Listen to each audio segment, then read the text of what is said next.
നമുക്കിന്ന് സൺഡേയാ, അന്നേരം വിചാരിച്ചൊരു സ്പെഷ്യൽ ദോശ ഉണ്ടാക്കാമെന്ന്.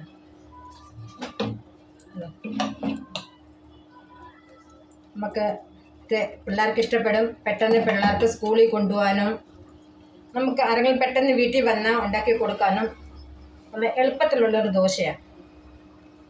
അന്നേരം ഞാൻ വിചാരിച്ചു സൺഡേ അന്നേരം നമുക്കൊന്ന് ട്രൈ ചെയ്യാമെന്നും പറഞ്ഞ് ഞാൻ ഈ ദോശ ഉണ്ടാക്കാൻ പോവുകയാണ്.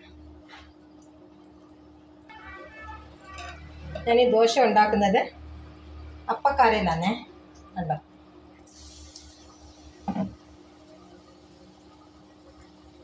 ഒരു പാത്രം ഞാൻ മാവ് ഒഴിച്ച് കൊടുത്തിട്ടുണ്ട്. അതിലോട്ട് നമ്മൾ സ്റ്റഫിങ് ഇട്ട് കൊടുക്കുക. കണ്ടോ, സ്റ്റഫിങ് ഇട്ട് കൊടുത്ത് അതിൻ്റെ മേലെ അത് കവർ ചെയ്യാൻ വേണ്ടി കുറച്ചും കൂടെ മാവ് ഒഴിച്ച് ഞാൻ അത് കവർ ചെയ്തു.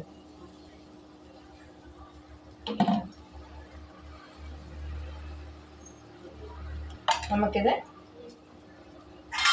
ഒന്ന് അടച്ചു വെച്ച് കുറച്ച് നേരം അടച്ചു വെച്ച് വേവിക്കാം. നമുക്ക് തുറന്ന് ചുറ്റും ഒരു ശകലം എണ്ണ ഒഴിച്ച് കൊടുക്കാം.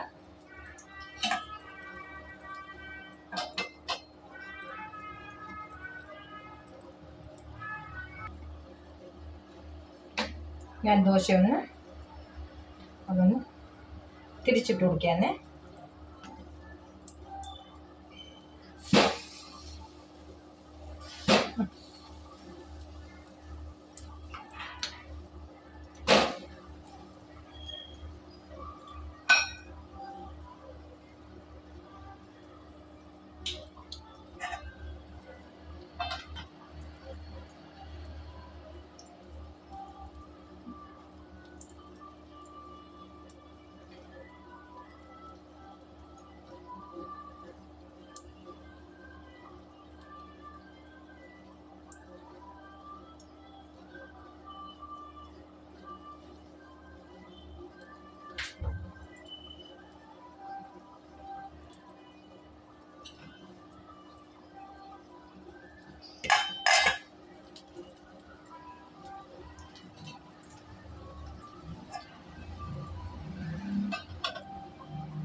അടുത്ത ദോശ ഞാൻ ഒഴിച്ചു കൊടുത്തിട്ടുണ്ട്.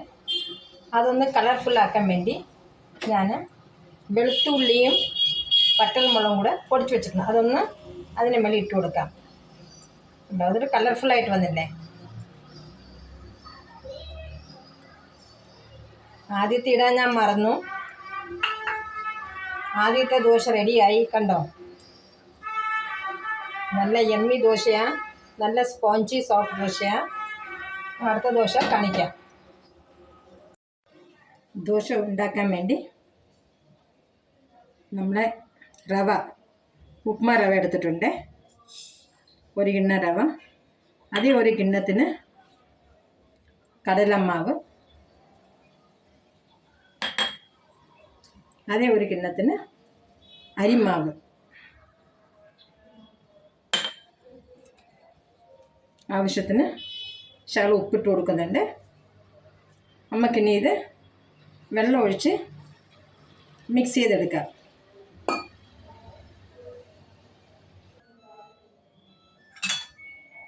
നമുക്ക് നല്ല പുളിച്ച തൈര്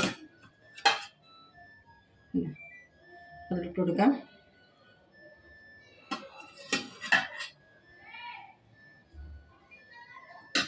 നല്ല പുളിച്ച തൈര് അതിലിട്ട് കൊടുത്തത് നമുക്കൊന്ന് കലക്കാം. ഇതിൻ്റെ കൺസിസ്റ്റൻസി ദോശയുടെ അത്രയല്ല, നമ്മളെ ഇഡ്ഡലി മാവിൻ്റെ പരുവത്തിൽ അത് കലക്കണം.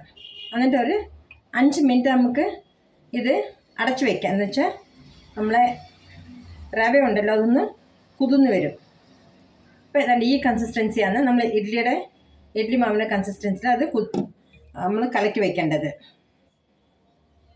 നമുക്ക് കുറച്ച് നേരം ഇത് മാവ് ഞാൻ വെച്ചിട്ടുണ്ട് റെസ്റ്റിലേക്ക്.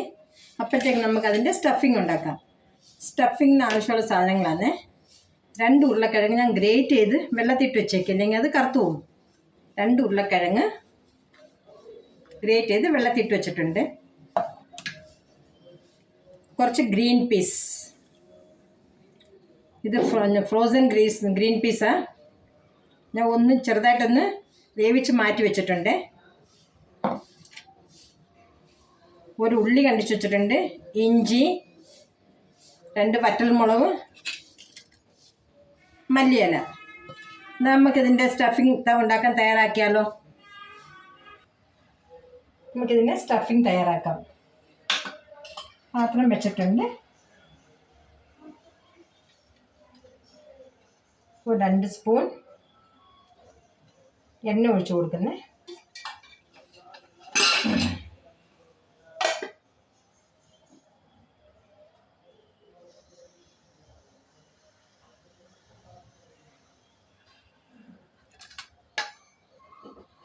രണ്ട് സ്പൂൺ എണ്ണ ഒഴിച്ച് കൊടുത്തിട്ടുണ്ട്. ഒരു ഉള്ളി കണ്ടിച്ചത് ഇട്ട് കൊടുത്തു, ഇഞ്ചി ഇട്ട് കൊടുത്തു, വറ്റൽമുളക് കണ്ടിച്ചത് ഇട്ട് കൊടുക്കുന്നുണ്ട്.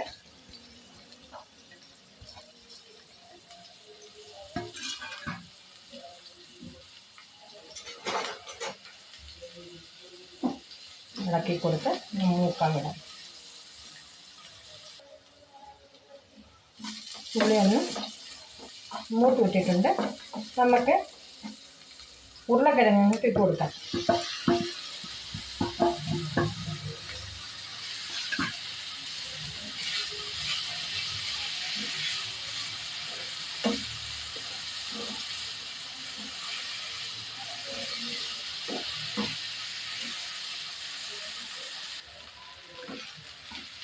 അടുത്തത് നമ്മുടെ ഗ്രീൻ പീസ് ഇട്ട് കൊടുക്കാൻ വേവിക്കാൻ ഒരു ശകലം വേവിച്ച് വെച്ചിരുന്നയാ, അത് ഇട്ട് കൊടുക്കേ.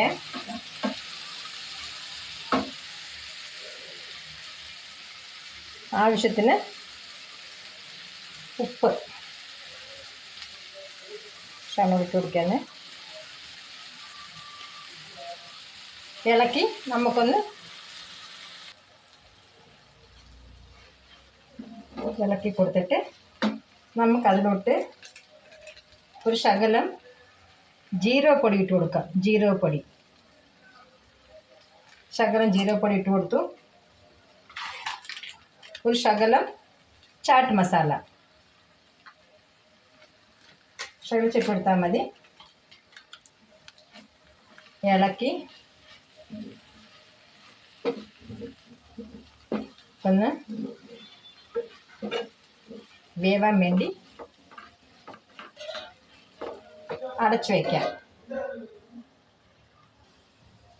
നമ്മൾ ഉരുളക്കിഴങ്ങ് വെന്തിട്ടിട്ടുണ്ട്. സ്റ്റഫിങ്ങിനുള്ള ഉരുളക്കിഴങ്ങും ഗ്രീൻ പീസും വെന്ത് കിട്ടിയിട്ടുണ്ട്.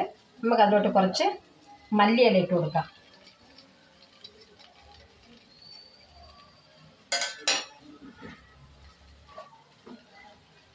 മല്ലിയില ഇട്ട് കൊടുത്ത് 2 മിനിറ്റ് നമുക്ക് ഇതങ്ങ് അടച്ചു വയ്ക്കാം.